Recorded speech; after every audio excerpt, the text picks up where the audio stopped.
ask that you remain standing while Klaus sings the national anthem.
Please be seated.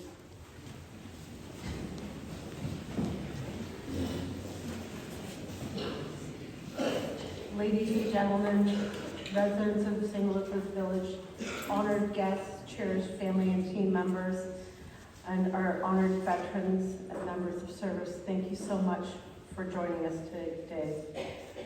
And we welcome you to our Remembrance ceremony, where we take time to gather as a close-knit community and come together not just as neighbors, but as a collective, individuals shared by a history, shared experience, and a shared commitment to honor and remember those who served our great nation. On this Remembrance Day, we stand united to pay tribute to the brave men and women who sacrificed so much to ensure the freedoms that we hold so dear. I thank Klaus for the beautiful music that he has shared with us. I'd like to take this opportunity to share with you the words of George Stewart, who is so deeply missed today and every day, and has meant so much to our community. His poem is called Remember. As children, we recall each year the 11th of November. Our school bell tolls 11 a.m., a quiet moment to remember. Of Flandered fields, the sea, the sky, the entire room is hushed to honor those who fell before, our future in their trust. It didn't seem quite real to us in the silence of that pause, that many lives were really lost. Just where, just how, what cause? We were to find out later when in war we got the call, knowing real names and faces of those who gave their all. In the service of their country, on land, on sea, in air, these many young participants all soon became aware that what each of them was doing brought many to that bend. No matter which the roadway, their choice could mean their end. We didn't think of death, you know. It was usually them, not us. Be sure as there's no tomorrow, our future could go bust. I remember on our squadron as I woke up each day to find out what last night it's a friend had gone away. It was often pretty quiet, sitting round there in the mess, knowing last night's flying sorties left us with one or more crew less. The awful part was wondering if they died or got away, to evade and find their way back home, or to stay there where they lay. Missing in action was the phrase used then, until we knew for certain if our friends were POWs on the run or final curtain. We didn't dwell on this, be sure, as every day went on, the role resumed for us, who lived, who flew from dusk to dawn. Decades have passed, and still we pause each autumn to remember the friends we knew and cherished well, who will see no more Decembers. And then there are those remembered here, our own, our private lists, the ones who've left us much too soon. They will always be missed. God provides our human race to overcome our sorrow, a gift we take for granted now. That gift is called tomorrow. Thank you, George.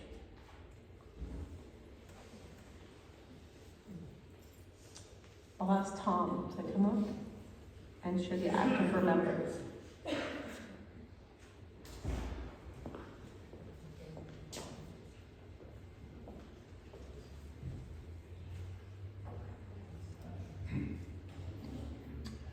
They shall not grow old, as we that are left grow old. Age shall not weary them, nor the years condemn. At the going down of the sun, and in the morning, we will remember them. We will remember them.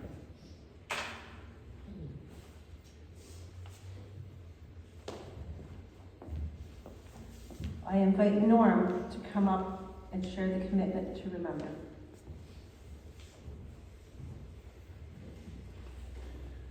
They were young as we were young. They served, giving freely of themselves. To them, we pledge amid the winds of time. We will remember them. We will remember them.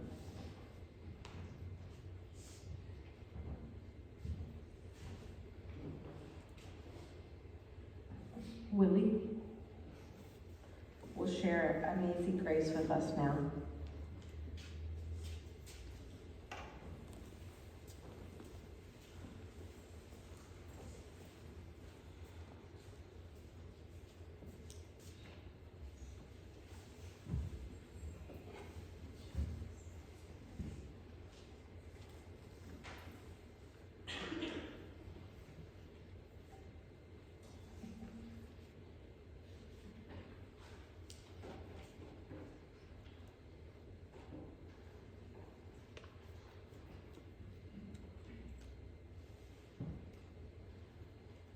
The young and old are buried here in fields where poppies grow.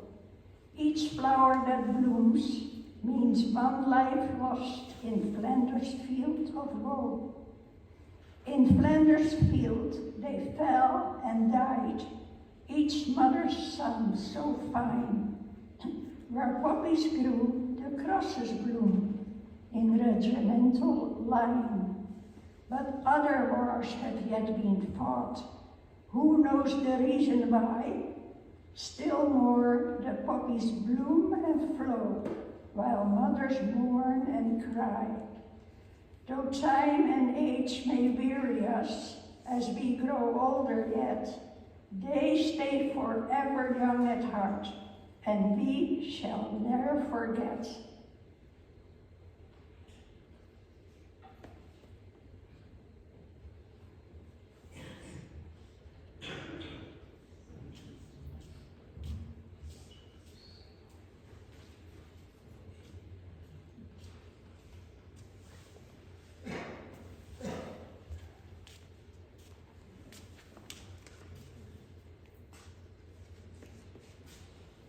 Many of you here know that Remembrance Day is something I'm quite passionate about.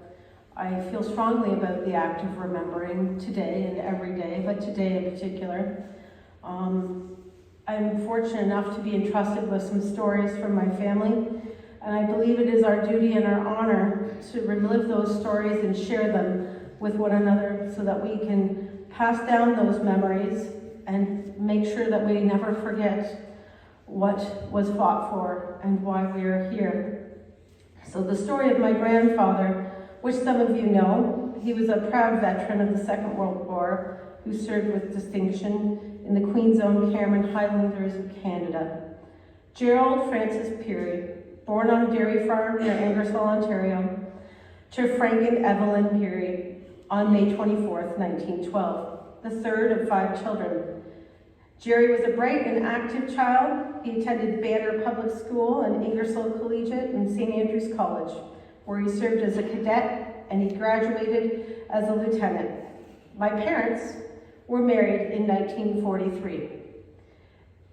My grandparents were married in 1943. And in 1944, my grandpa reported to Halifax to deport for Europe. My great-grandfather, a big, strong farmer who was so devastated by my grandpa going to war that he could not leave the farm to take him to the train station. Waving farewell to his wife and his mother, my grandpa left that day, secretly aware that my grandma Helen was expecting their first child. My grandpa landed in France in July of 1944 as a replacement for the many officers killed on D-Day a month earlier. As part of the 2nd Canadian Division, the Cameron Highlanders saw the devastation of war in France, Belgium, Holland, and Germany. Amid the fighting, Jerry was promoted to captain. My Aunt Elizabeth was born in September of 1944, and it took weeks for Grandpa to find out and be located to learn that he was a father. At home, Helen would hold my grandpa's picture in front of my infant aunt and make sure that she would know her father and where he was and what he would look like when he came home from war. In winter of 1945, it was cold and wet in the Netherlands. The brutal weather and the fighting faced by the Canadians mirrored what soldiers faced in World War I. My grandpa's time in Holland was horrific. He had to make difficult command decisions and witness atrocities committed by Nazis against the Dutch. Grandpa came home after being away for a lifetime, his daughter's lifetime. In 1946, my father was born, and my grandparents purchased the family farm and had 2 more children. Jerry's service continued after the war with the Oxford Rifle Militia, and he later became commander of the Oxford Garrison of the 3rd Battalion of the RCRs, rising to the rank of major. Over 5 years in the 1970s, Jerry became a grandfather to 4 granddaughters. I'm granddaughter number 2. My grandpa was kind, he enjoyed a good joke, and he was always fun to be around. But he was definitely a military man. He found support with the Royal Canadian Legion. I clearly remember his Legion uniform, his gray pants and navy jacket. I knew my grandpa was a soldier in World War II. I clearly remember the signs of injuries to his leg where shrapnel had destroyed the bone and a metal plate and screws had been put in place, and being curious about the scars, but too young to really understand what it had meant. May 24th, 1984 was Grandpa's 72nd birthday. On that day, my sister and I had no idea that would be the last time we would see our grandfather, as he had a heart attack 4 days later. My grandfather had been blessed to survive that war. He returned home, he raised a family, and served this community until he died. His journey, like so many of his peers and the people here who know and love someone who served, it was one of sacrifice, resilience, and unwavering dedication to a cause greater than themselves. As we reflect upon his legacy and all the legacy of the veterans, let us also remember the countless others who, like him, stood on the front line, courageously defending the principles that we hold so dear. In this vibrant community of St. Elizabeth, we're fortunate to have among us a tapestry of experiences woven by the men and women who have served in various capacities, both on the battlefield and on the home front. Today we pay homage to those who have profoundly donned the uniform, recognizing the sacrifices not only made by the veterans themselves, but by their families who stood by them through thick and thin. It's essential we take a moment to acknowledge these stories within our own community. The quiet heroes that may have just lived next door to you, sharing the same joys, facing the same challenges, and embodying the same sense of duty that has defined generations. It's their service, whether in times of war or peace, that is a testament to the indomitable spirit that unites us all. As we observe this Remembrance Day, let our hearts hold the memories of those who are no longer with us, as we express our gratitude to those who continue to be part of our community. Let their stories be a source of inspiration for all of us, reminding us that the values they fought for are the very foundation upon which our community stands. May we observe this Remembrance Day not just as a moment of reflection, but as a collective commitment to honor the legacy of our veterans, ensuring that their sacrifices are never forgotten. Let us continue to support one another, fostering a sense of camaraderie and resilience that echoes the spirits of those who have gone before us. May we always remember. The last post.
stand for 2 minutes of silence.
Please join us in the singing of God Save the King.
This concludes our service today. I thank you all for joining us and taking time to remember. Jim will play the pipes to help us exit.